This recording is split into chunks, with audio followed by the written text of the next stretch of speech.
왕이여 찬양합니다.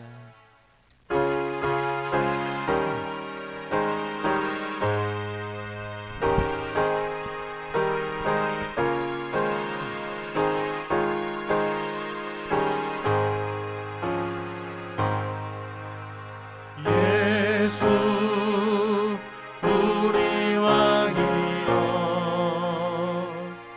이곳에 오셔서 우리가 왕께 드리는 영광을 받아주소서. 우리는 주님의 백성, 주님은 우리 왕이라. 왕이신 예수님 오셔서 좌정하사 다스리소서.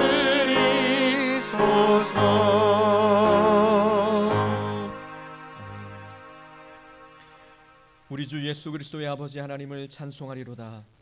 그의 많으신 긍휼대로 예수 그리스도를 죽은 자 가운데서 부활하게 하심으로 말미암아 우리를 거듭나게 하사 산 소망이 있게 하시며 썩지 않고 더럽지 않고 쇠하지 아니하는 유업을 잊게 하시나니 곧 너희를 위하여 하늘에 간직하신 것이라. 하나님은 영이시니 예배하는 자가 영과 진리로 예배할지니라. 아멘. 찬송을 받으시기에 합당하신 창조주 하나님, 주님의 은총 속에 실록이 짙어가는 계절이 되었습니다. 이처럼 복되고 좋은 날에 저희들에게 하나님을 경외하는 마음을 심어주시고 또한 건강한 육신을 허락하셔서 주의를 지키며 영과 진리로 예배하게 하시니 감사합니다. 기쁨으로 하나님을 섬기며 노래하면서 주님 앞으로 나아오니 우리가 드리는 예배를 받아 주옵소서. 이 예배를 통하여 여호와는 우리 하나님이신 것을 알게 하시고 우리는 하나님께서 택하신 백성이요 기르시는 양인 줄을 깨닫게 하여 주옵소서. 예수님의 이름으로 기원하옵나이다. 아멘. 나는 전능하신 아버지 하나님 천지의 창조주를 믿습니다. 나는 그의 유일하신 아들 우리 주 예수 그리스도를 믿습니다. 그는 성령으로 잉태되어 동정녀 마리아에게서 나시고 본디오 빌라도에게 고난을 받아 십자가에 못 박혀 죽으시고 장사된 지 사흘 만에 죽은 자 가운데서 다시 살아나셨으며 하늘에 오르시어 전능하신 아버지 하나님 우편에 앉아 계시다가 거기로부터 살아있는 자와 죽은 자를 심판으로 오십니다. 나는 성령을 믿으며 거룩한 공교회와 성도의 교제와 죄를 용서받는 것과 몸의 부활과 영생을 믿습니다. 아멘. 다 같이 앉으셔서 구장 찬양으로 하나님께 영광 올려드립니다.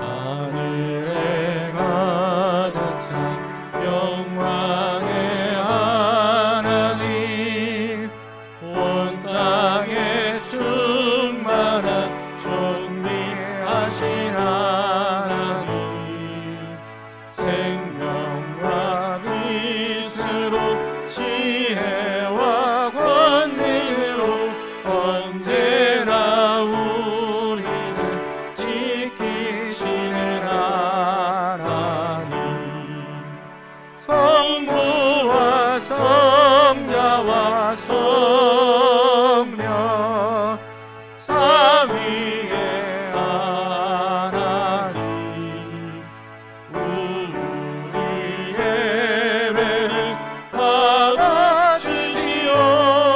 받아주시옵소서.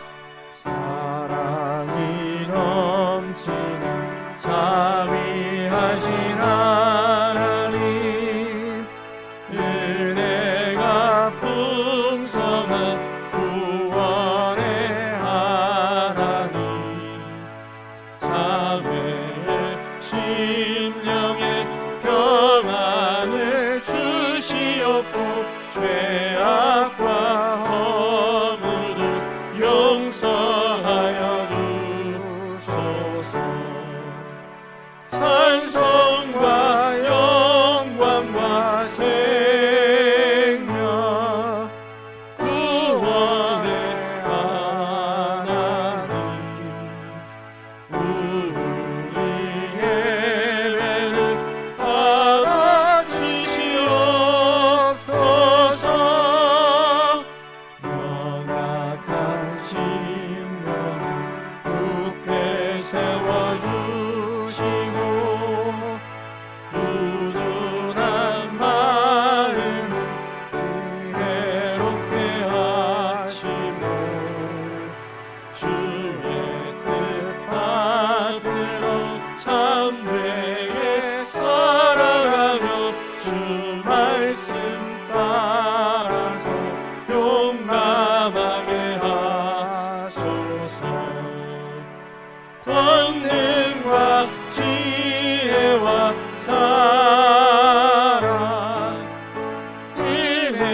주 앞에 나온 뒤 우리 마음 기쁘고 그 말씀 임되어 새 희망이 솟는다.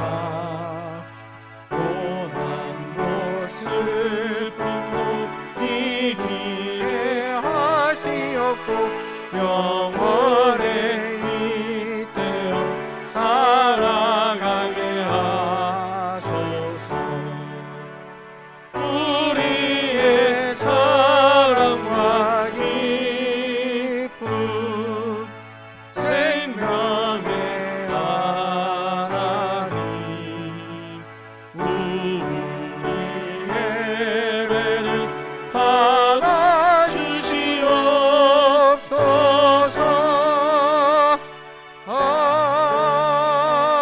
아멘. 우리 교독문으로 시편 23편의 말씀 교독하겠습니다. 여호와는 나의 목자시니 그가 나를 푸른 풀밭에 누이시며 내 영혼을 소생시키시고 내가 사망의 음침한 골짜기로 다닐지라도 해를 두려워하지 않을 것은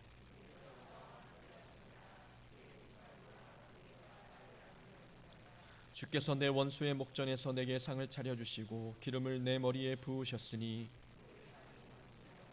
내 평생의 선하심과 인자하심이 반드시 나를 따르리니. 아멘. 우리 시간 침묵으로 기도하며 지난 한 주간 지은 죄를 하나님께 회개하겠습니다.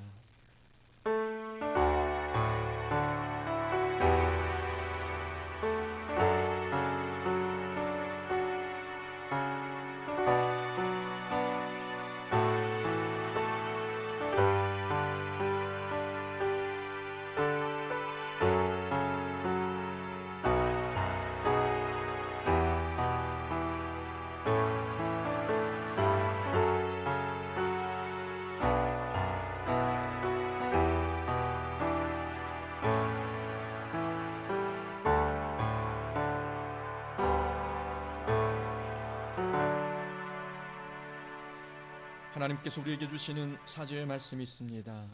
그가 빛 가운데 계신 것 같이 우리도 빛 가운데 행하면 우리가 서로 사귐이 있고 그 아들 예수의 피가 우리를 모든 죄에서 깨끗하게 하실 것이요. 아멘. 이 말씀에 의하여 우리 죄가 용서받았음을 확신합니다. 아멘. 우리 죄를 용서하신 하나님 앞에 218장 찬양 드립니다.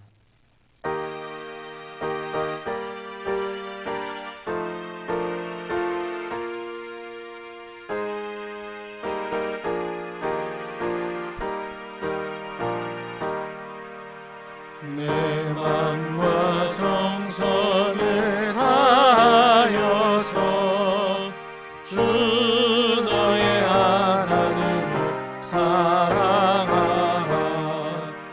내 몸을 아끼고 사랑하듯 형제와 이웃을 사랑하라. 주께서 우리에게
전능하신 하나님 아버지, 코로나의 장기화로 어려운 가운데서 예배할 수 있는 환경을 주시니 감사드립니다. 지칠 때마다 새 힘을 주시는 주님께 감사드리며 매일의 삶이 하늘의 안식을 누리며 예배를 통해 주님 만나 고침받는 은혜로운 시간 되게 하옵소서. 이 시간 예배를 통해 우리의 생각과 마음이 주님만 바라보며 말씀에 순종하는 결단이 있게 하시며 영의 눈이 열리고 깨달음이 있게 하옵소서. 우리의 교만함 내려놓게 하시고 자랑 내려놓게 하시고 모든 근심 걱정 내려놓고 이 시간 예수님을 마음껏 찬양하며 예수님을 경배드리는 귀하고 복된 예배의 시간 되게 하옵소서. 코로나 4차 대유행 우려가 깊어지는 이때 주님의 긍휼하심을 간구합니다. 코로나 장기화로 일렁이는 풍랑처럼 흔들린 이 나라를 주님의 능력으로 잠잠케 하옵소서. 주님의 지혜와 능력으로 모든 어려움을 이겨내며 낙심 낭망하지 않고 영혼의 온전함을 지키며 하나님의 은혜로 해결되게 하옵소서. 우리 고흥소북교회가 하나님 은혜가 있게 하시며 주신 것에 감사하며 주님께 인정받고 하나님께 사랑받는 공동체로 구원의 방주 역할을 감당하는 교회 되게 하옵소서. 퍼즐처럼 주어진 자기 역할을 잘 감당할 때 모든 것이 순조롭게 굴러간다는 것을 기억하고 각자 해야 하는 일들 앞에 최선을 다하여 하나님 보시기에 건강한 믿음의 공동체가 만들어지게 하옵소서. 교회를 위해 헌신한 손길을 축복해 주시며 건강과 갑절의 복을 허락하시어 세상에서 얻을 수 없는 주님의 기쁨과 행복을 맛볼 수 있게 하옵소서. 하나님, 우리 고흥수교회 모든 성도들의 가정과 직장과 삶의 터전 일터에 삶의 예배가 되길 소망하며 하나님만을 높이고 찬양하며 경배하며 감사하며 살아가게 하옵소서. 하나님, 하루를 시작할 때 먼저 주님께 기도하게 하옵소서. 하루의 우선순위가 하나님이 되게 하시고 하나님이 원하신 뜻대로 일하는 곳에서 하나님의 방법으로 승리하는 삶이 되게 하옵소서. 날마다 말씀으로 새롭게 하여 주의 가르침으로 눈에 보이는 세상의 유혹과 시련을 이겨내며 주님의 성품을 닮아가는 우리 모두가 되게 하옵소서. 하나님, 잘못된 삶의 방식과 습관들을 버리고 주님이 주실 자유함과 은혜를 기대하며 새로운 삶의 모습으로 만들어 나가는 거룩한 하나님 자녀가 다 되게 하여 주옵소서. 하나님, 이 시간 교회에 참석하지 못한 성님들 주의 날을 기억하여 잘 지키도록 믿음과 환경을 주시고 예배를 사모하는 마음이 회복되어 교회를 찾을 수 있도록 은혜 베풀어 주옵소서. 주의 하나님, 가정과 건강, 경제 문제 등 여러 일 아파하는 이들에게 찾아가 만져주시고 시은혜를 베풀어 일어서게 하옵소서. 하나님, 일상의 삶이 예배가 되어 주님을 영접한 자녀답게 권세를 가지고 발길 닿는 곳마다 복음을 전하며 주님 안에 살아가게 하여 주옵소서. 이 시간 목사님 말씀을 전하실 때 은혜가 넘치며 듣는 저희들 마음에 깊이 새겨 생활의 동료 삼을 수 있게 하시며 한 주간 살아가는데 생명의 양식이 되게 하옵소서. 하나님, 모든 것이 주님의 평강 은혜에 감사한 삶이 되게 인도할 줄 믿사옵고 살아계신 예수님의 이름으로 기도드립니다. 아멘.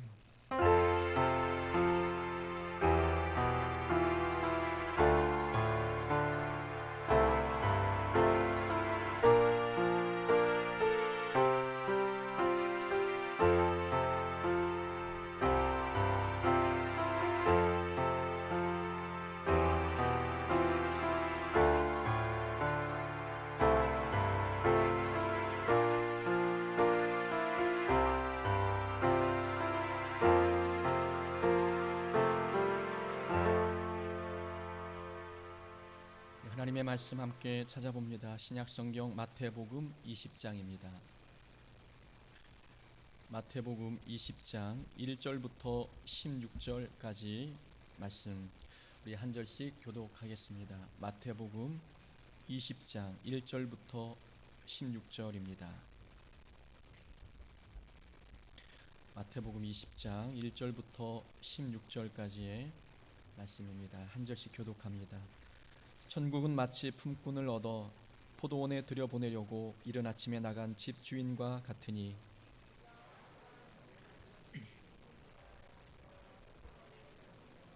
또 제3시에 나가보니 장터에 놀고 서 있는 사람들이 또 있는지라.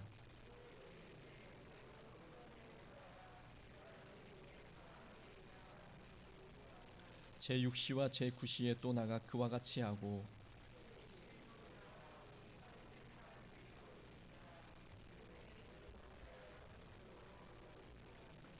이르되 우리를 품꾼으로 쓰는 이가 없음이니이다. 이르되 너희도 포도원에 들어가라 하시니라.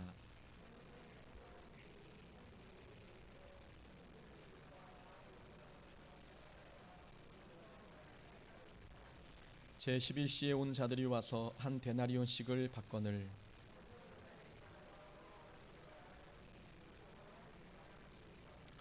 받은 후 집주인을 원망하여 이르되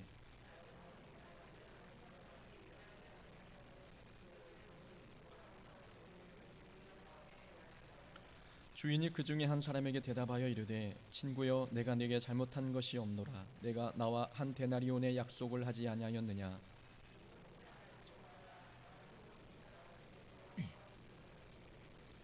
내 것을 가지고 내 뜻대로 할 것이 아니냐. 내가 선함으로 내가 악하게 보느냐. 이와 같이 나중된 자로서 먼저 되고 먼저 된 자로서 나중되리라. 아멘. 본문의 말씀을 통해서 신앙생활은 길이가 아니라 무게입니다 라는 제목으로 말씀 함께 나누겠습니다. 삶에서 가치 있는 것은 모두 길이가 아니라 무게로 계산합니다. 금덩어리의 가치도 무게로 결정하고 횟집의 횟감도 무게로 계산합니다. 심지어 시장에서 파는 콩나물도 길이가 아닌 무게로 값어치를 매기지요. 물건만 무게로 가치를 결정하는 것은 아닙니다. 사람의 가치도 길이가 아니라 무게로 평가합니다. 키 크고 싱겁지 않은 사람 없다라는 속담이 있지요. 키 큰 분들에게는 섭섭한 속담이지만 사람의 가치는 외형적 크기와 길이로 가늠할 수 없다라는 것을 말하고 있는 것입니다. 사람은 속이 얼마나 꽉 차 있느냐, 곧 속 사람의 무게로 그 사람의 가치를 결정합니다. 사람은 길이로 측정할 수 없다는 서양 속담이나 작은 고추가 맵다는 한국 속담을 봐도 사람의 가치는 외형적 조건으로 판단할 수 없습니다. 시간은 길이가 아니라 무게로 재야 한다라는 말도 있습니다. 얼마나 오래 살았느냐가 중요한 것이 아니라 어떤 삶을 살았느냐가 중요하다는 뜻이지요. 200년을 산 거북이가 1, 2년 살다간 하루살이보다 더 나은 삶을 살았다고 장담할 수 없습니다. 오래 살았다고 더 잘 산 것은 아니기 때문이지요. 삶의 가치는 얼마나 오래 살았느냐 하는 시간의 길이에 있지 않습니다. 어떻게 살았는가 하는 삶의 무게에 그 가치가 있습니다. 너에게 묻는다라는 안도현 씨의 짧은 시가 있습니다. 이 시도 삶의 가치는 시간의 길이에 있지 아니하고 시간의 무게에 있다는 것을 말하고 있습니다. 연탄재 함부로 발로 차지 마라. 너는 누구에게 한 번이라도 뜨거운 사람이었느냐. 어릴 적 골목 귀퉁이마다 연탄재가 수북히 쌓여 있었습니다. 술 취한 사람들이 지나가다가 이유 없이 연탄재를 발로 차며 분풀이 할 때가 많았지요. 그런 사람들에게 반성과 각성을 촉구하는 시입니다. 비록 6시간, 8시간 정도 타다 꺼지는 연탄이지만 연탄은 평생을 타인을 위해 모든 것을 희생하며 삽니다. 60년 내지는 80년의 긴 세월을 살아도 타인에게 온정하나 베풀지 않고 자기 이익만을 추구하며 사는 인생이 있는데 안도현 씨의 시는 그런 인생보다 연탄의 삶이 더 가치 있다고 말하고 있습니다. 얼마나 오래 사느냐가 중요하지 않습니다. 어떻게 사느냐가 더 중요한 거죠. 삶의 가치는 길에 있지 아니하고 그 무게에 있습니다. 신앙생활도 마찬가지입니다. 얼마나 오래 믿었느냐 이것이 중요하지 않습니다. 어떻게 믿었느냐가 더 중요합니다. 얼마나 오래 믿었느냐가 시간의 길이라면 어떻게 믿었느냐는 그 무게라 말할 수 있습니다. 신앙의 가치도 시간의 길이로 측정할 수 있는 것이 아니라 시간의 무게로 평가해야 합니다. 어릴 때는 모태신앙인이라는 것이 자랑스러웠습니다. 모태신앙인이라고 말하면 다들 부러움으로 쳐다봤습니다. 뭔가 믿음이 좋은 것처럼 인정해 주었기 때문이었지요. 하지만 늦게 믿었지만 열정적으로 신앙생활하고 전도도 많이 하는 사람을 만나면 제가 모태신앙인이라는 사실이 부끄럽기도 했습니다. 저에게는 오래 믿은 것 말고는 특별히 내세울 만한 것이 없었기 때문이지요. 믿음의 크기는 반드시 믿은 시간과 비례하지 않습니다. 신앙생활을 시작한 시간이 짧아도 어떻게 믿느냐에 따라서 믿음이 더 커질 수 있습니다. 마태복음 8장에 보면 예수님께서 백부장의 믿음을 칭찬하시는 장면이 나옵니다. 백부장은 자신의 하인이 병들자 예수님께 찾아가 부탁했습니다. 예수님이 백부장의 부탁을 듣고 집으로 찾아오시려고 했는데 백부장이 만류하지요. 주여, 내 집에 들어오심을 감당하지 못하겠나이다. 다만 말씀으로만 하십시오. 주님께서 말씀만 하셔도 내 하인이 낫겠습니다 라고 이야기했습니다. 예수님이 직접 방문하지 않고 말씀만 해도 나을 수 있다고 믿었던 백부장의 믿음, 그는 말씀의 능력을 믿은 것입니다. 이스라엘 사람도 아닌 로마인이 이런 믿음을 가지고 있다는 것에 예수님은 놀랐습니다. 그러면서 칭찬하시기를 이스라엘 중 아무에게서도 이만한 믿음을 보지 못하였노라. 이스라엘 사람들은 조상 때부터 하나님을 믿고 있었습니다. 이스라엘 사람들은 하나님께서 자신들을 선택하셨기 때문에 본인들은 다른 민족보다 더 우월하고 더 특별한 족속이다라는 자부심을 갖고 살았습니다. 그러나 예수님은 이스라엘 사람보다 이방인이었던 백부장의 믿음이 더 좋다고 평가하셨습니다. 오래 믿었다고 믿음이 좋은 것이 결코 아니었던 거죠. 어떻게 믿고 있느냐가 더 중요한 문제였습니다. 오늘 본문은 포도원 품꾼의 비유입니다. 이 비유의 말씀도 같은 주제를 말씀하고 있지요. 얼마나 오래 일했느냐가 중요하지 않고 어떻게 일했느냐, 이것이 더 중요함을 우리에게 말씀해 주고 있는 본문입니다. 포도원 주인이 인력시장에 나가 일꾼들을 불러 모았습니다. 성경에 보니까 오늘날 시간과는 조금 다른 시간 개념이 나옵니다. 당시 이스라엘 시간은 하루를 12시간으로 구분했지요. 그들이 말하는 0시가 우리는 새벽 6시이고 그들이 말하는 3시가 오늘날 오전 9시입니다. 오늘날 시간으로 함께 계산해 보면은 일꾼 중에 아침 6시에 불려와 12시간 동안 일한 사람이 있었습니다. 또 본문에 보니까 9시에 불려온 사람, 정오 12시에 불려온 사람들도 있었지요. 오후 3시에 불려온 사람도 있었고, 더 재밌는 사실은 일과가 거의 끝나가는 오후 5시에 불려와 1시간 일한 일꾼도 있었습니다. 포도원 주인이 나중 온 사람부터 품삯을 계산해 주었습니다. 오후 5시에 들어와 1시간 일한 사람에게 1데나리온을 주었습니다. 1데나리온은 당시 하루 품삯 일당이었지요. 그러자 아침 일찍 와서 일한 사람들은 생각했습니다. 더 받겠다. 더 받을 줄로 생각했습니다. 그러나 주인은 12시간 일한 사람에게도 1데나리온만 주었습니다. 오랜 시간 일한 사람들은 불공평한 대우를 받은 것 같아 화가 났고 주인에게 원망을 쏟아부었습니다. 주인이 대답합니다. 내가 나와 1데나리온의 약속을 하지 않았느냐? 내 것이나 가지고 가라. 나중 온 사람에게 너와 같이 주는 것이 내 뜻이니라. 내 것을 가지고 내 뜻대로 할 것이 아니냐 라고 말씀합니다. 그러면서 비유의 결론을 내리고 있지요. 나중된 자가 먼저 되고 먼저 된 자로서 나중되리라. 이 비유에서 1데나리온은 구원을 상징하고 있습니다. 하나님의 은혜를 상징하기도 하지요. 늦게 믿었어도 구원의 질이나 은혜의 양은 변함이 없다는 것을 우리에게 말씀해 줍니다.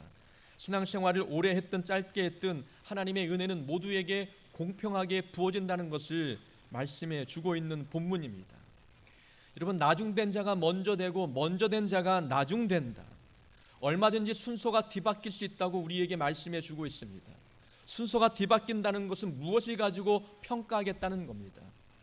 예수 믿는 것 선착순으로 은혜를 주겠다는 뜻이 아니죠. 먼저 믿은 자가 나중될 수 있다는 것은 믿음의 시간 순서가 아니라 믿은 내용을 말씀하고 있는 겁니다. 어떻게 믿었는지를 우리에게 말씀해 주고 있는 교훈입니다.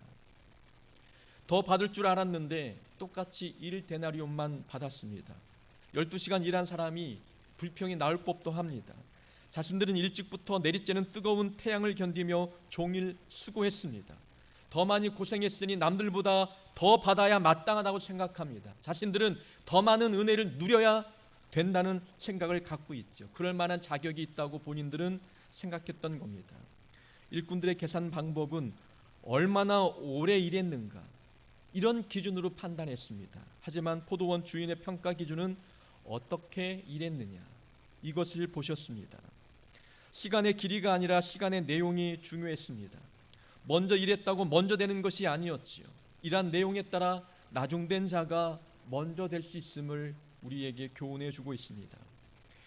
결국 신앙생활에서 중요한 것은 얼마나 오래 믿었는가가 아닙니다. 어떻게 믿고 있는가가 중요합니다. 교회를 얼마나 오래 다니고 있는가는 중요하지 않습니다. 어떻게 다니고 있는가, 주어진 직분을 어떻게 감당하고 있는가, 이것이 무엇보다 중요합니다. 나더러 주여 주여 하는 자마다 다 천국에 들어갈 것이 아니요 다만 하늘에 계신 내 아버지의 뜻대로 행하는 자라야 들어가리라. 예수님께서 강조하신 것도 어떻게 믿고 있느냐입니다. 얼마나 오래 믿었는지를 말씀하지 않으시고 천국에 들어갈 수 있는 자는 오래 믿은 자가 아니라 하나님의 뜻대로 행하는 자임을 말씀합니다. 하나님의 말씀대로 순종하는 자가 천국에 들어갈 수 있다 말씀하고 있죠. 다시 말하면 어떻게 믿음 생활을 하고 있는지를 보고 계시는 것입니다. 우리의 신앙생활은 어떤 기준을 가지고 하고 있습니까? 빨리 권사가 되고 빨리 장로가 되고 빨리 목사가 되는 것을 영광으로 생각하십니까? 아니면 어떤 직분을 받든 그 직분에 하나님께서 기뻐하실 만한 삶을 살아가는 것을 영광으로 생각하십니까? 얼마나 빨리, 얼마나 오래, 얼마나 많이, 그것보다도 어떻게 하고 있느냐, 하나님은 여기에 중점을 두십니다. 우리는 오늘 본문을 통해서 어떻게 신앙생활을 해야 하나님이 기뻐하실지 한번 교훈을 찾아보고자 합니다. 첫 번째는 신앙생활에서는 자기 공로를 내세우지 말고 모든 것을 하나님의 은혜로 여겨야 합니다. 여러분, 한 시간 일한 사람의 입장에 대해 한번 상상해 보십시오. 하루 벌어 하루 먹는 사람인데 일터를 구하지 못해 하루를 공칠 뻔했습니다. 딸린 가족이 있었다면 가장으로서 제 역할을 하지 못한 문제로 마음이 아팠을 것입니다. 오늘은 그저 일하지 못하고 돈을 벌지 못하겠다라는 생각으로 단념하고 있을 그때에 포도원 주인이 다가와서 1시간 남았는데 포도원에 들어가 일하라 기회를 주었습니다. 일할 수 있다는 사실이 기뻤지요. 몇 푼이라도 벌어갈 수 있다는 생각에 감사한 마음으로 일했을 것입니다. 1시간 일했는데 주인이 1데나리온을 주었습니다. 1데나리온은 하루 일한 일당인데 본인은 1시간만 일했습니다. 1데나리온은 본인에게 은혜였지요. 받을 자격이 되지 않는 사람에게 1데나리온을 주었습니다. 과분한 금액이었습니다. 1시간 일한 일꾼이 하루를 돌아볼 때 그가 느낀 감정이 무엇이겠습니까? 모든 것이 은혜였고 모든 것이 감사였다라는 생각 들지 않겠습니까? 일할 기회를 준 것도 감사한데 과분하게 1데나리온을 임금으로 주었습니다. 모든 것이 은혜이고 모든 것이 감사일 수밖에 없는 삶이었습니다. 반면 오전 6시에 들어와 12시간 일한 일꾼들은 어떤 감정이었을까요? 포도원 주인이 1시간 일한 사람과 자신의 임금을 똑같이 계산해 주자 억울했습니다. 손해를 본 것 같았고 더 받을 줄 알았던 기대감이 무너져서 화가 났습니다. 마음이 섭섭하자 모든 것이 불평거리였습니다. 1데나리온이 누군가에게는 은혜였지만 누군가에게는 불평거리가 되고 있다는 거죠. 일꾼들이 불평한 이유는 간단했습니다. 본인이 수고하고 노력한 대가를 얻지 못했다고 생각했기 때문입니다. 1데나리온은 내가 수고한 것에 대한 정당한 값어치가 아니라고 판단했습니다. 포도원 주인은 내가 종일 뜨거운 태양을 견디며 일한 나의 수고를 몰라주고 있다고 생각했습니다. 자기가 일한 공로를 내세우고 있는 겁니다. 내가 얼만큼 일했는데 나를 이렇게 대우해. 내가 얼마나 오랫동안 일했는데, 내가 교회를 위해서 얼마나 많은 헌신을 했는데 나를 이렇게 대우해 라는 생각이 이른 아침부터 일한 일꾼의 마음에 있었습니다. 포도원 주인과 약속한 1데나리온을 받았어도 1데나리온은 더 이상 감사의 조건이 아니었습니다. 모든 것을 은혜로 여긴 사람은 1데나리온도 기적의 은혜였지만 모든 것이 불평거리였고 자기 공로를 내세운 사람에게 1데나리온은 부족하다 생각합니다.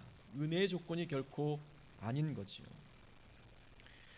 인생에서 우리 공로를 얻을 수 있는 것이 무엇이 있겠습니까? 우리 힘과 노력을 얻을 수 있는 것은 아무것도 없습니다. 하나님의 은혜가 있어야 우리 삶의 많은 것들을 누립니다. 지금 누리고 우리가 경험하는 모든 것도 하나님의 은혜가 있었기 때문에 가능합니다. 하나님의 은혜가 아니면 내 힘으로 내 노력으로 얻을 수 있는 것들이 없음을 우리는 알고 있지 않습니까? 남들보다 오래 믿고 다른 사람보다 많은 봉사를 했어도 자랑하지 말아야 합니다. 우리가 한 것이 아니라 하나님의 은혜가 부어졌기 때문에 그 일을 감당할 수 있었던 것입니다.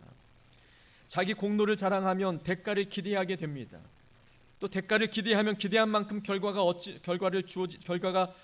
주어지지 아니하면 감사할 일도 불평거리가 되고 맙니다. 신앙생활에서 중요한 것은 자기 공로를 내세우지 않고 모든 것을 하나님의 은혜로 여기며 사는 것, 이것이 무엇보다 중요합니다. 2015년도에 담임 목사로 나가기 위해서 많은 교회에 이력서를 냈었습니다. 광주 모 교회에서 담임 청빙을 한다는 광고를 보고 또 그 교회에도 이력서를 냈지요. 서류 전형에도 통과가 되지 않았습니다. 다음에 2016년도에 장신대 박사 과정에 입학을 했는데 6명의 동기가 있었습니다. 6명이 서로 통성명하는 가운데 한 목사님이 자기소개를 합니다. 본인은 광주 모 교회에서 올라왔고 작년에 담임으로 부임했다고 소개했습니다. 가만히 들어보니까 제가 작년에 청빙 이력서를 냈던 그 교회였습니다. 그 목사님을 만나자 마음이 조금 속상했습니다. 하나님, 제가 저 목사님보다 부족한 것이 무엇이었나요? 그분의 이력을 보니 목회 경험이 제가 부족한 것도 아니었고 사회 경험이 부족한 것도 아니었고 배움이 부족한 것도 아니었습니다. 나름 저는 산전수전 다 겪었고 고난당한 경험을 비교해봐도 저 사람보다 내가 더 낫다고 생각했습니다. 제가 도대체 저분보다 부족한 것이 무엇입니까? 제가 납득할 만큼 뛰어나고 훌륭한 분이 부임했다면 이런 기분이 들지 않을 텐데 하나님의 평가 기준은 무엇입니까? 원망 섞인 기도가 나왔습니다. 더 받을 줄 알았는데 라고 생각했던 본문 속 일꾼들과 저는 다르지 않았습니다. 내가 더 받아야 된다고 생각했습니다. 내가 더 수고했고 더 노력했고 더 오래 믿었고 더 오래 사역했고 더 많이 고생했으니 그에 합당한 대가가 주어져야 된다고 생각했던 겁니다. 저 자리는 내 자리다라는 생각이 있었던 거죠. 당연하게 여긴 겁니다. 내가 더 고생하고 수고했고 경험이 많기 때문이라는 착각 때문입니다. 저는 제 공로를 자랑 삼아 하나님께 이야기했던 겁니다. 내 노력과 수고를 하나님께 자랑하며 이 정도면 저 자리 정도는 앉을 수 있는 것 아닙니까? 라는 생각을 갖고 있던 겁니다. 자기 공로를 내세우니 감사가 사라집니다. 보상 심리가 작동하여 기대에 미치지 못한 결과를 만났을 때 불평이 나옵니다.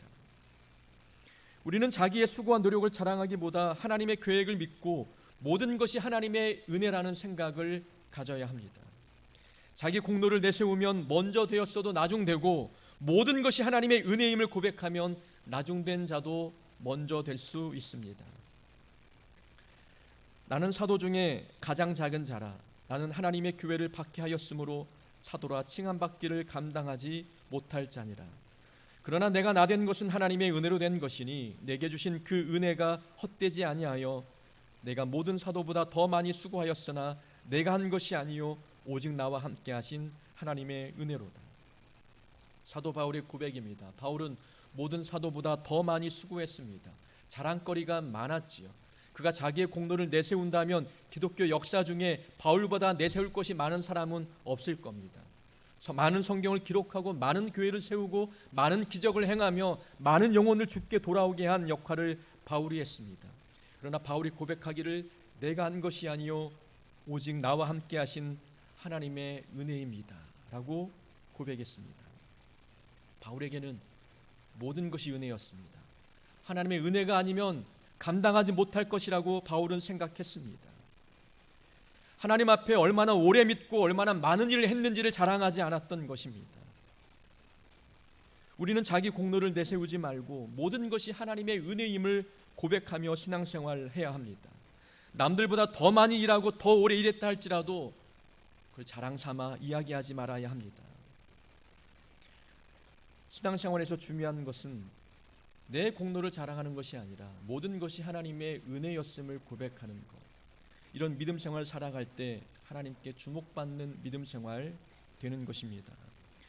오늘 본문을 통해서 깨닫는 두 번째 교훈이 있습니다. 두 번째는 다른 사람의 수고를 과소평가하지 말아야 합니다. 이른 아침부터 일한 일꾼들은 불공평한 대우를 받았다고 생각했습니다. 집주인에게 이렇게 말하지요. 집주인을 원망하여 이르되 나중원 이 사람들은 1시간밖에 일하지 아니하였거늘 그들을 종일 수고하며 더위를 견딘 우리와 같게 하였나이다. 1시간밖에 일하지 않았는데 종일 수고한 나와 똑같이 대우해 주었습니다. 이것이 어찌 공평한 처사입니까? 라고 불평한 겁니다. 1시간 일했다고 본인보다 덜 고생했다고 생각합니다. 자신들은 고생했고 1시간 일한 사람은 고생하지 않았다고 생각한 겁니다. 고생한 사람과 고생하지 않은 사람을 어찌 똑같이 대우해 주느냐, 불평한 거지요. 자신의 수고는 과대평가하고 남의 수고는 과소평가한 모습입니다. 사람들의 심리가 그런 것 같습니다. 자기는 다 고생한 것 같고 다른 사람은 편하게 사는 것 같습니다. 교회 안에서도 이런 모습들이 많지 않습니까? 제가 거쳐온 교회들을 바라볼 때 공통적인 특징들이 있습니다. 모든 교인들은 자기가 봉사하는 부서가 제일 힘들다고 이야기합니다. 대부분 교회학교 교사와 성가대, 찬양대, 찬양대원들의 그런 대립관계를 많이 보았습니다. 찬양대는 자기들이 고생한다. 교회학교 교사들은 아니다. 우리가 더 고생한다고 이야기합니다. 어떤 교사가 말했습니다. 찬양대가 뭐가 힘드냐? 자기가 찬양을 좋아해서 찬양대를 하는 것 아니냐? 재능이 있어서 하는데 더 기쁘고 자기 만족이 되지 않느냐라고 이야기했습니다. 찬양대원이 맞받아쳤습니다. 교사가 뭐가 힘드니? 교사는 준비하지 않아도 티가 나지 않잖아. 찬양대는 연습 빠지면 금방 티가 나. 교사는 공과 준비 안 해도 티가 나지 않잖아. 얼마나 편해? 라고 이야기했습니다. 내 눈에 다른 사람의 일이 쉬워 보이고 편해 보여도 그 자리에 서면 그렇지 않다는 것을 알게 됩니다. 교사는 사람에게 시달리는 사역입니다. 내 아이 같으면 야단이라도 칠 텐데 버릇없는 아이를 만나도 주님의 사랑으로 사랑을 베풀어야 합니다. 끊임없이 자기 감정을 잘 다스려야 교사의 사명을 감당할 수 있습니다. 아이들이 나오지 않는 주일이면 교사인 자기 책임인 것 같아서 죄책감이 들 때도 많습니다. 찬양들은 매일 주일마다 일찍 나와야 하고 특별한 절기에는 평일에도 모여 연습해야 합니다. 찬양대 중에 누군가 한 사람 틀리기라도 하면 내가 틀린 것처럼 내가 창피하고 내가 민망할 때가 많습니다. 찬양대 자리는 모든 교회가 다 앞자리에 앉지 않습니까? 이 앞자리는 부담이 되는 자리입니다. 졸려도 졸 수 없는 자리가 찬양대 석이지요. 나름 고충이 많은 자리입니다. 교회 안에서 고생이 안 되는 사역이 어디 있겠습니까? 주방 봉사라고 편하겠습니까? 안내위원, 기도위원, 헌금위원이라고 편하겠습니까? 교회 안에서 하는 모든 일들은 부담이 됩니다. 내 믿음의 정도로서는 저 정도는 편하다고 생각하겠지만 그 사람이 그 일을 맡을 때는 그 사람에게는 그 일이 정말로 어려운 일이 될 수도 있습니다. 다른 사람의 수고를 과소평가하지 말아야 합니다. 가정 안에서 아내는 남편의 고생을 과소평가하지 말아야 하고 남편은 아내의 수고를 별거 아닌 일로 치부하지 말아야 합니다. 아내가 시댁 일과 자녀 문제로 힘들어하며 남편에게 하소연하면 남편은 내가 더 힘들다고 아내의 투정을 복에 겨운 소리로 치부해버립니다. 남편들은 자기만 고생하고 있다고 생각하는 듯합니다. 목사들 세계에도 이런 모습들이 있습니다. 서울에 있을 때 어떤 목사님께서 미자립 교회에 보내고 있는 선교 헌금을 중단하자고 제안하셨습니다. 큰 교회 목사들은 매일 바쁘게 사역하고 있는데 미자립 교회 목사들은 일이 많지 않아 그런지 매일 축구만 하러 다닌다고 불평하셨습니다. 나는 고생하는데 너는 노니? 라는 생각을 갖고 있는 거지요. 월요일에 축구장에 나가보면 대부분 작은 교회 목사님들이 많이 모여듭니다. 그러나 그분들 이야기를 들어보면 참으로 안타까운 일들이 참 많습니다. 대부분 운동하러 나오신 목사님들은 살려고 나오십니다. 미자립 교회 목사들은 운동이라도 하지 않으면 병에 걸리기 쉽거든요. 아무도 나오지 않는 예배당에 홀로 앉아 있으면 마음의 병에 걸리기 쉽습니다. 잠이 오지 않을 때도 많고 자기 능력에 대한 실망 때문에 자존감도 낮아지고 우울증에 빠질 때도 많습니다. 여수에서 어떤 선배 목사님은 개척한 후 교회가 좀 부흥이 되다가 성도들이 모두 빠져나갔던 경험을 했습니다. 그 후로 수년이 흘렀지만 성도 한 명도 찾아오지 않는 교회가 되고 말았습니다. 마음이 너무 힘들어 극단적인 선택을 했던 아픈 경험도 있는 분이었습니다. 서울에서 함께 축구했던 선배 목사님도 교회 개척 초기에 축구마저 없었다면 버티지 못했을 것이다 라는 고백을 하셨습니다. 그만큼 남모를 고민, 아픔들이 많은 겁니다. 다른 사람의 속도 모르고 미자립교회 목사들은 고생도 안 하고 편하게 선교 헌금으로 생활하고 있는 줄 착각하는 분들이 많습니다. 나는 고생하는데 너는 편하게 살고 있구나 라는 생각을 갖기 때문입니다. 신앙생활에서 나만 고생하고 다른 사람들은 편하게 산다라는 이 잘못된 생각을 버려야 합니다. 다른 사람의 수고와 다른 사람의 고생을 과소평가하지 말아야 합니다. 12시간 일했다고 해서 더 고생했고 1시간 일했다고 해서 덜 고생한 것이 아닙니다. 하나님이 보실 때 먼저 된 자가 나중되고 나중된 자가 먼저 된다라는 말씀, 이러한 내용을 보신 것입니다. 삶의 내용을 본 겁니다. 오랜 시간이 아닌 그 시간의 무게를 하나님은 보고 평가하신 것입니다. 나도 고생했으면 다른 사람도 고생했다라는 생각을 갖고 살아야 합니다. 세 번째 교훈이 있습니다. 신앙생활은 사랑의 원리와 은혜의 원리로 접근해야 합니다. 이른 아침부터 일한 사람들이 이야기했습니다. 1시간밖에 일하지 않은 사람과 종일 수고하며 더위를 견딘 우리를 같이 대우하셨습니다. 이 사람들의 주장은 많이 일했으면 많이 받아야 하고 적게 일했으면 적은 금액을 받아야 된다라는 논리였습니다. 이건 힘의 원리 또는 경제 원리라고 이야기하지요. 세상은 힘의 원리와 경제의 원리로 돌아갑니다. 가진 자는 더 많이 갖고 없는 자는 더 못 갖는 것이 세상의 원리이지요. 경제 원리는 무엇입니까? 투자한 만큼 대가를 얻는 것입니다. 많은 시간 투자했으면 그에 합당한 많은 결과를 얻어야 되는 것이 경제 원리입니다. 신앙생활은 또 교회 생활은 이런 원리로 접근할 수 없습니다. 교회에서는 가난한 자에게 또 약한 자에게 더 많은 관심과 사랑이 흘러가도록 해야 합니다. 가진 자는 베풀고 없는 자는 도움을 받는 것이 교회 생활이고 신앙생활입니다. 신앙생활은 투자한 만큼 결과가 나오지 않을 때도 많습니다. 교회학교 부서를 부흥시키고자 예산을 2배로 늘렸다고 한다는들 예산이 늘면 교회가 더 부흥이 되겠습니까? 하나님의 일은 사람의 마음을 움직이는 사역입니다. 사람을 변화시키는 사역이지요. 사람의 마음을 변화시키는 일이 예산을 2배로 늘린다고 그것이 더 빨리 이루어지겠습니까? 하나님의 일은 경제의 원리로 돌아가지 않습니다. 하나님의 일은 은혜의 원리와 사랑의 원리로 접근해야 합니다.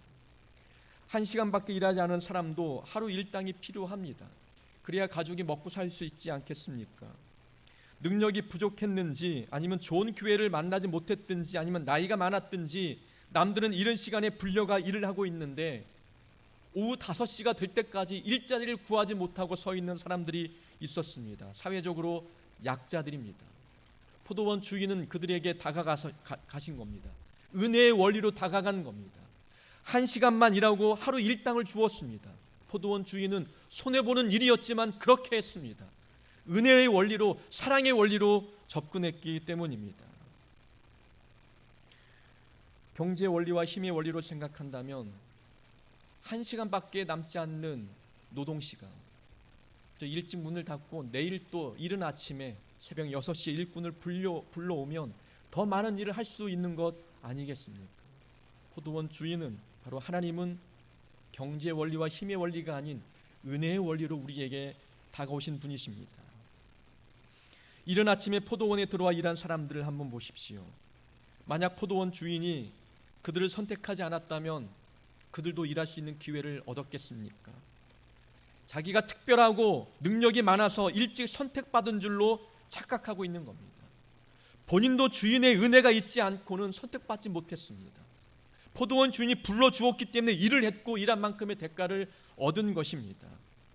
포도원 주인도 아침 6시에 불려온 일꾼들에게 은혜의 원리로 다가간 겁니다. 나는 은혜를 받았는데 다른 사람을 평가할 때는 경제 원리와 힘의 원리로 접근하고 있는 모습인 거지요. 내가 하나님께 은혜 받았다면 나도 은혜의 원리를 가지고 성도들을 대하는 모습이 있어야 합니다. 서울교회에서 부목사 생활할 때 청년부를 맡았던 목사님이 개척해 나가셨습니다. 후임으로 오신 전도사님은 조금 부족한 분이셨습니다. 전도사님의 말은 어눌해서 설교할 때마다 답답할 정도로 말이 느렸습니다. 한마디를 말씀하시고 나면 다음 말씀이 나올 때까지 꽤 많은 시간을 기다려야 합니다. 그 시간이 성도로서는 답답하고 조마조마한 시간인 겁니다. 청년들이 걱정이 되어서 임원들을 불러다 물어보았습니다. 전도사님이 어떠니? 여러분들 어떻게 생활합니까? 물어보았습니다. 한 청년 임원이 대답했습니다. 전에는 목회자가 우리를 섬겨주셨는데 이제는 우리가 목회자를 섬겨야 할 차례인 것 같습니다. 라고 긍정적으로 대답했습니다. 청년들은 부족한 목회자를 비판하거나 불평하지 않았습니다. 섬겨야 할 기회로 여겼습니다. 이것이 은혜의 원리입니다. 사람을 대할 때 은혜의 원리로 다가간 겁니다. 여러분, 장로님이 먼저 섬겨야 할까요? 집사님이 먼저 섬겨야 할까요? 정답은 은혜 받은 사람이 섬기는 겁니다. 권사님이 먼저 다가가야 할까요? 집사님이 먼저 다가가야 할까요? 사랑이 있는 사람이 다가가는 겁니다. 장로니까 먼저 섬겨야 하고 권사니까 먼저 다가와줘야 한다. 물론 정말 그러면 좋겠지만 그걸 당연하게 생각하는 것도 문제입니다. 직분을 맡았다 할지라도 그분이 약자일 수 있습니다. 교회는 은혜의 원리와 사랑의 원리로 움직이는 곳입니다. 은혜 충만한 사람이 먼저 용서하고 사랑 충만한 사람이 먼저 헌신하는 것이 교회의 원리입니다. 항존직이면서 1시간밖에 수고하지 않고 평신도인 우리는 종일토록 수고했습니다. 그러니 항존직에게 직분을 빼앗고 우리에게는 더 많은 은혜를 주셔야 옳습니다. 라고 우리가 하나님께 불평한다면 하나님이 무엇라 말씀하시겠습니까? 하나님은 우리가 하나님을 위해 아무것도 하지 않았는데도 예수님을 이 땅에 보내주셨습니다. 우리에게 선한 것을 찾을 것이 하나도 없음에도 불구하고 하나님 당신이 십자가 위에 오르셨습니다. 경제 원리로 따지면 하나님은 큰 손해를 본 겁니다. 우리가 무엇하고 당신의 독생자 예수를 십자가 위에 죽게 하겠습니까? 그건 경제 원리로 따진다면 그렇게 할 수 없는 불가능한 일입니다. 하나님은 은혜의 원리와 사랑의 원리로 우리에게 다가오신 것입니다. 우리도 그런 은혜와 사랑을 받았다면 교회 안에서 성도를 대할 때에도 은혜의 원리와 사랑의 원리로 대하는 자가 되어야 합니다. 우리의 신앙생활은 일꾼들이 포도원 농장에서 일하는 모습과 같습니다. 어떤 사람은 예수를 일찍 믿은 사람이 있고 어떤 사람이 이제 막 믿기 시작한 성도가 있지요. 어떤 사람은 고흥서북교회에 오래전부터 다닌 분이 계신 반면 어떤 분은 이제 막 우리 교회에 나온 분도 계십니다. 오래 다녔다고 해서 하나님의 은혜가 그 사람에게 더 흘러가는 것은 아닙니다. 나중된 자가 먼저 될 수 있습니다. 하나님의 평가 기준은 시간의 길이가 아니라 시간의 무게입니다. 형식이 아니라 내용이고 얼마나 오래 믿었는지가 아니라 어떻게 믿었느냐, 이것이 하나님의 평가 기준입니다.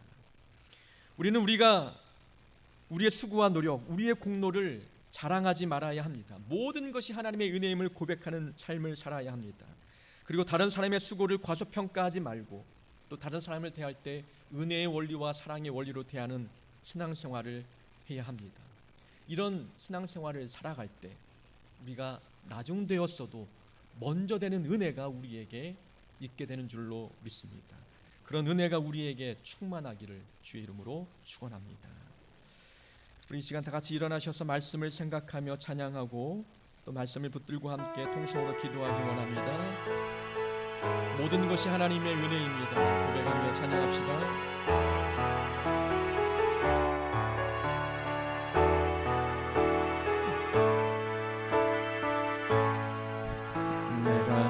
누려왔던 모든 것들은 내가 지나왔던 모든 시간은 내가 걸어왔던 모든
것을 모든 것이 은혜 은혜여 모든 것이 모든 것이 은혜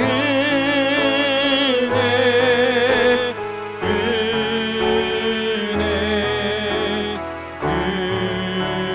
은혜 한없는 은혜 내 삶에 당연한 건 하나도 없었던 것을 모든 것이 은혜 은혜였소. 이 시간 말씀을 붙들고 기도합시다. 하나님께서 은혜를 베풀어 주셔서 우리를 구원해 주셨습니다. 우리가 은혜의 원리로 성도를 대하게 하여 주옵소서. 우리 공로를 내세우지 않게 하여 주시고 다른 사람의 수고를 과소평가하지 않게 하여 주옵소서. 말씀을 붙들고 함께 기도합니다. 기도하겠습니다. 하나님 아버지, 오늘도 말씀을 아버지 들려주시니 감사합니다. 이 말씀을 통해서 내 삶을 돌아보게 하여 주옵소서.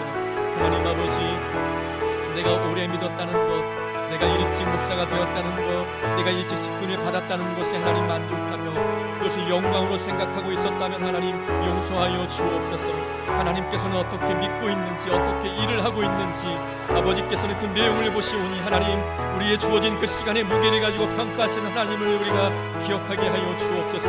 하나님, 내 공로를 내세워 내가 이만큼 수고하고 노력했다는 것에 대한 정당한 대가를 하나님께 요구하는 아버지 교만한 자가 되지 아니하도록 도와주옵소서. 하나님께 아버지 모든 은혜가 주어졌음을, 모든 것이 은혜였음을 고백하며 나아가는 자가 되도록 하나님 도와주시고 인도하여 주옵소서. 나만 고생한 것이 아니라 모두가 고생하고 아버지 다른 사람의 수고도 아버지 우리가 인정해 줄 줄 아는 믿음을 우리에게 허락하여 주시옵소서. 하나님 아버지, 또한 바라는 것은 하나님 아버지 우리가 은혜의 원리, 사랑의 원리로 성도를 대하게 하여 주옵소서. 하나님, 덜 수고했어도 그 연약한 자임을 깨닫고 먼저 다가가게 하시고 먼저 사랑을 베풀고 먼저 용서하는 자가 될 수 있도록 하나님 도와주시고 인도하여 주시옵소서. 하나님 아버지 함께 하시옵소서.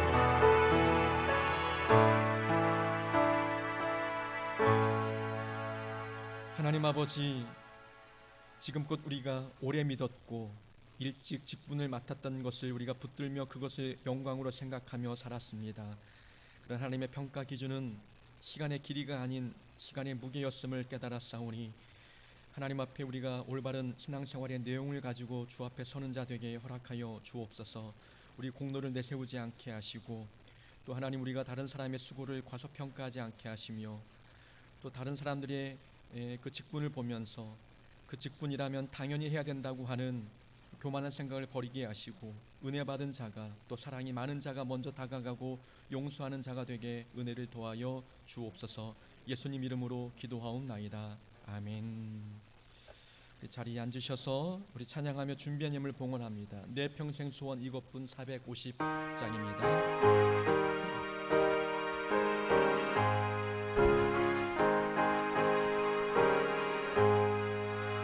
내 평생 소원 이것뿐 주의 일하다가 이 세상이 변하는 날 주 앞에 가리라.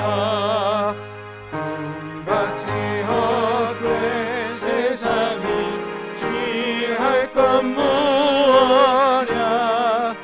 이 수고 많아여도 헛된 것뿐일세. 불같은 시험 마르라 겁내지 맙시다. 우주의 권능 크시니 이기고 남겠네. 금보다 귀한 믿음은 참범에 되도다. 이 진리 믿는 사람들 다 복을 받겠네. 살같이 빠른 광음을 주 위에 아끼세. 온 몸과 마음을 바치고 힘써서 일하세. 아멘.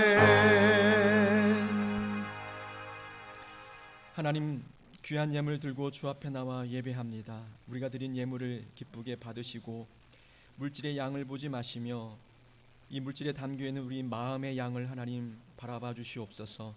한 주간 살았던 감사의 양도 헌금 봉투에 담아 드렸사오니 이것을 받으시고 우리 안에 하늘의 평강을 허락하여 주옵소서. 감사의 조건을 볼 수 있는 믿음의 안목을 허락해 주셔서 우리 삶이 하나님이 베푸신 감사를 봄으로 인하여서 우리 하루하루의 삶이 늘 감사 충만하고 은혜 충만한 삶이 되게 하여 주옵소서. 예수님 이름으로 기도하옵나이다. 아멘. 우리 옆에 분 뒤에 분 인사 한번 하겠습니다. 주님의 이름으로 사랑합니다. 주님의 이름으로 사랑합니다. 환영합니다. 축복합니다. 예, 감사합니다.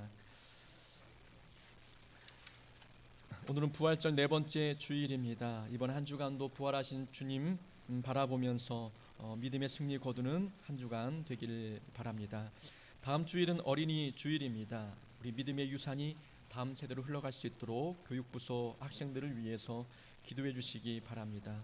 또 5월 9일 주일은 어버이 주일로 지키게 됩니다. 큐티 학교 교육의 은혜 중에 진행 중에 있습니다. 오늘 오후 2시에 8번째 시간을 갖겠습니다. 5월 2일 어린이 주일 예배 시 유아 세례식이 있습니다. 혹시 받으실 분이 계시면 오늘까지 신청해 주시기 바랍니다. 성인 세례식 및 입교식은 5월 16일 주일 예배 때 실시합니다. 자격 조건을 보시고 해당이 되는 분들 또 원하시는 분들은 신청해 주시기 바랍니다. 환우와 군입대 자녀를 위해서 기도해 주시고 이번 주 교회 청소는 7구역 되겠습니다. 우리 다 같이 일어나셔서 마지막 찬양 부르고 축도함으로 삶의 예배 자리로 나아가겠습니다.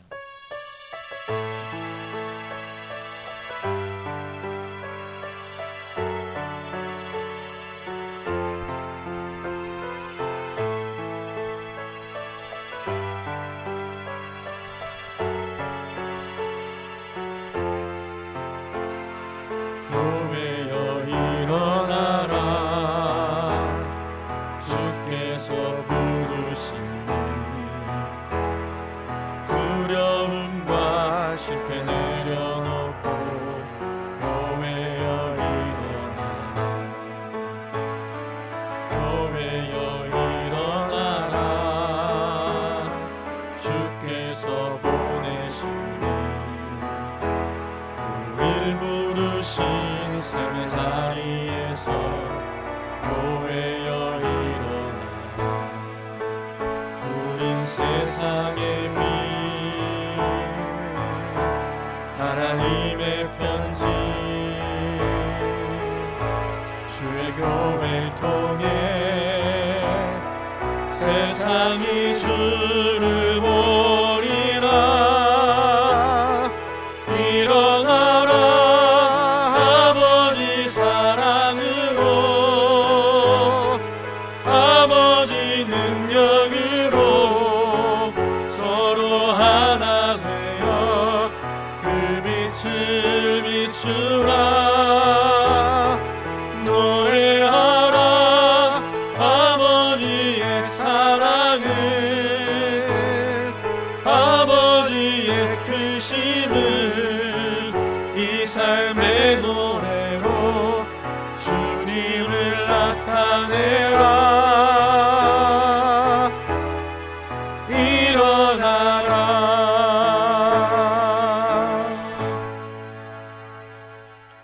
이제는 우리 주 예수 그리스도의 은혜와 하나님 아버지의 크신 사랑과 성령님의 교통하심이 이제는 얼마나 많이 일했는지에 대한 영광에 사로잡혀 있었던 거짓된 마음을 버리고 하나님의 평가 기준에 맞추어 이제는 믿음의 내용을 갖고 살기로 다짐하는 공서북교회 모든 성도들 머리 위에 지금부터 영원히 함께 하옵기를 축원하옵나이다. 아멘.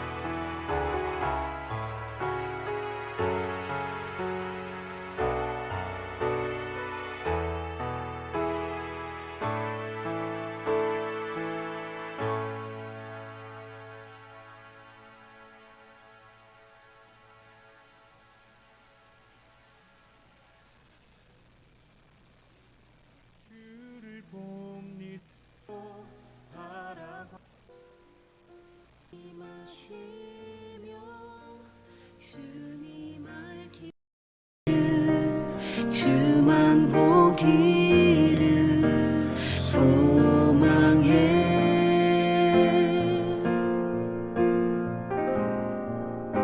거룩히 살아갈 힘과 두려움 없는 믿음 주시